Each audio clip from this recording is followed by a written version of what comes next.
Bonjour à toutes et à tous, je suis ravie de vous voir. Et le sujet de notre leçon, c'est H muet et H aspiré. Est-ce que vous avez déjà pensé pourquoi on est les horloges, mais pas les héros? Tous les deux commencent par un H, mais l'un c'est H muet et l'autre c'est H aspiré. Il est très important de savoir les distinguer. D'une part, pour prononcer bien, et aussi d'autre part, pour savoir écrire les mots qui précèdent.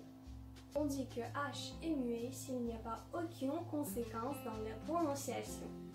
On fera l'élision, c'est-à-dire qu'on écrit et prononce l'article L au singulier, et au pluriel, on fait aussi la liaison. Dans notre cas, on peut dire qu'on prononce les consonnes finales dans les articles définis, comme par exemple S. Eh bien, regardez. L'histoire, les histoires, l'hôtel, les hôtels. Le H est aspiré quand il empêche de faire la liaison et l'élision, comme par exemple le auteur, les auteurs, le E, les O, le haricot, les haricots.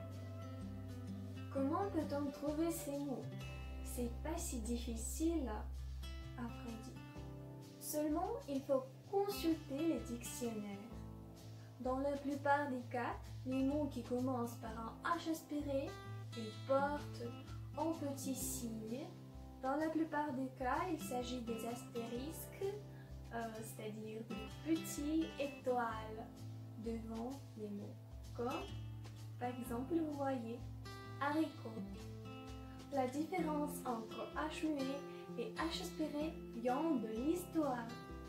C'est pourquoi, dans la plupart des cas, les mots d'origine latine et grecque commencent par un H muet, comme par exemple l'humilite, l'horreur, l'histoire. Les mots d'origine anglaise et germanique ont souvent le H aspiré, comme par exemple le hip-hop ou le handball. Merci de votre attention. Vous pouvez voir plus d'informations à la description d'une vidéo et au revoir.